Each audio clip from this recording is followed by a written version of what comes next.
7 सहेलियां और 80 रुपए का उधार, रसोई के हुनर से खड़ा किया 1600 करोड़ का कारोबार।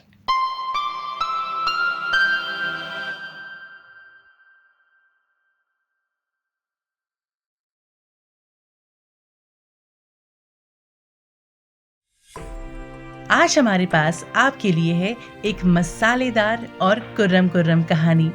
वैसे ये टैगलाइन सुनकर कुछ याद आया क्या? सोचिए सोचिए, हम आज कौन सी इंस्पिरेशनल और नेवर गिव अप एटीट्यूड वाली कहानी लाए हैं आपके पास। हम सब ने बचपन से ये टैगलाइन वाला एडवर्टीजमेंट जरूर देखा है, और सिर्फ देखा ही नहीं बल्कि इसका स्वाद भी चखा है। तो अब और देर ना करते हुए मैं आपको बता ही देती हूँ कि आज मैं आपको किसकी कहानी सुनाने वाली हूँ। So welcome back our brave and motivated subscribers. मैं स्वाति फिर आ गई हूँ एक और मजेदार कहानी के साथ। ओनली ऑन जीना इसी का नाम है।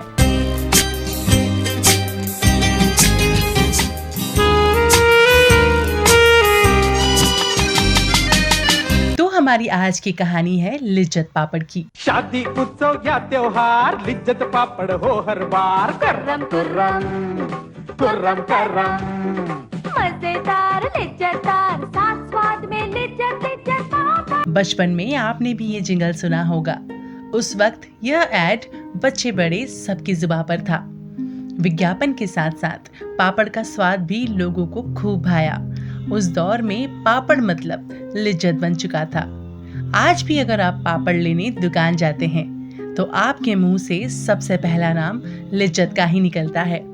आपको जानकर हैरानी होगी कि करोड़ों की कंपनी लिज्जत की शुरुआत महज 80 रुपए के निवेश के साथ शुरू हुई थी।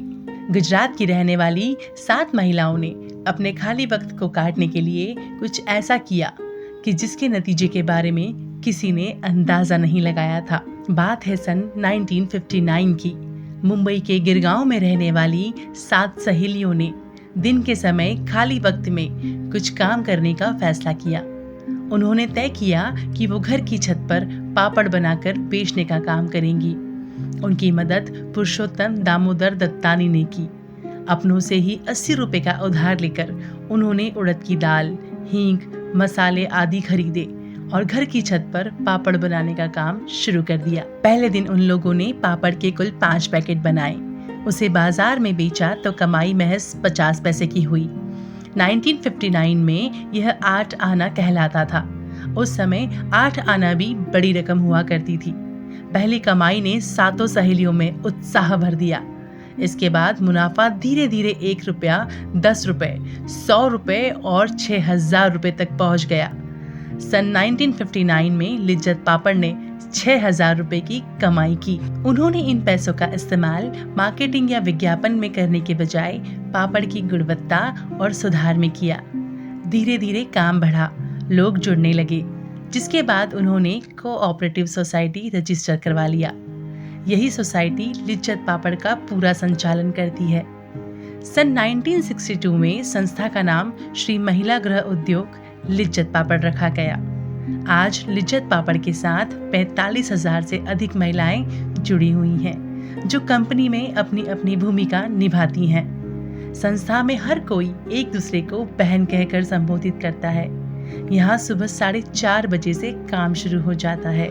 देश भर में 60 से ज्यादा सेंटर्स हैं जहाँ पापड़ बनाए जाते हैं, लेकिन खास बात यह है कि हर जगह का स्वाद एक जैसा होता है। साल 2002 के दौरान लिज्जत पापड़ ने 300 अरब डॉलर का रेवेन्यू जनरेट किया था। 40,000 से अधिक कर्मचारी यहाँ काम करते हैं। देश भर में 62 डिवीजन और सेंटर्स हैं। साल 2022 में इसका नेटवर्थ 1600 करोड़ रुपए रहा। अब तक लिज्जत के नाम से 5.5 अरब पापड़ बेचे जा चुके हैं। तो ये थी लिज्जत पापड़ के सक्सेस की कहानी। अब बारी है हमारी लर्निंग की। तो इस कहानी से हमने क्या सीखा? पहली बात, हम सबके पास बहुत वक्त होता है जब हमारे पास कोई काम नहीं होता, बस खाली बैठे ख्याली पुलाव पकाते रहते हैं या तो बेफिजूल के काम करते हैं, जिससे ना तो हमारी स्किल इन्हेंस होती है और ना ही कुछ मॉनेटरी फायदा होता है। तो इस कहानी से हम ये सीखें कि अपने खाली वक्त को अपने किसी हुनर में बिता दो। क्या पता कल को आपकी सक्सेस की कहानी हमारे चैनल पर चल रही हो। दूसरी बात, अगर कुछ अच्छा काम करने के लिए हमको किसी अपने से कुछ पैसे उधार भी लेना रहे तो कतराइए मत, बट मेक श्योर आप उन पैसों का सही इस्तेमाल करें। मदद मांगना या लेना गलत नहीं होता। तीसरी बात, जब धीरे धीरे आप ग्रो करने लगें तो बाहरी दिखावे से बेहतर उन पैसों का सही इस्तेमाल करके अपने टैलेंट को और ज़्यादा निखारने के लिए उस पर काम करें।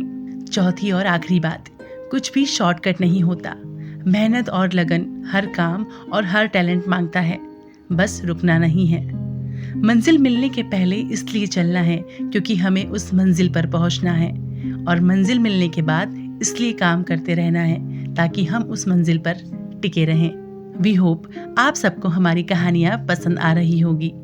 अब मिलते हैं हम नेक्स्ट वीक एक नई कहानी के साथ। तब तक आप ढेर सारा प्यार और सपोर्ट हमारे चैनल पर बनाए रखिए और सुनते रहिए जीना इसी का नाम है। जय हिंद, जय भारत।